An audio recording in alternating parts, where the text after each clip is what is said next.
Magandang araw from my humble office in Bolinao. Andito nga sa province, meron akong favorite distraction kapag nagwo-work. Kapag narinig ko na yung motor ni Tatang, lumalabas na ako agad. Kuya, magkano nga ulit yung Talaga? talaba? 150 na. 150. 150 pesos. O diba, napakamura. Kaya bumibili naman talaga agad kami ng tatay ko. Ayan nga. And of course, bago lutuin, kinukuskus namin at nililinis to ng maigi.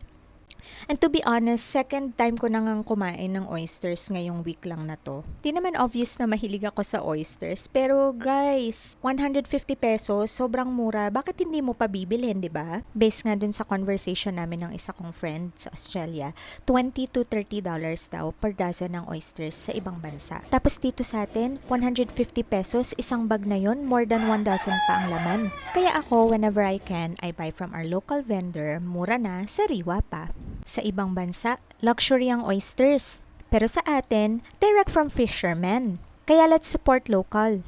Kung kaya nating gumasto sa mamahaling resto, aba, kayang-kaya rin nating bumili ng mga tinda ng ating local vendors. It's your Island Tita once again. Bye-bye!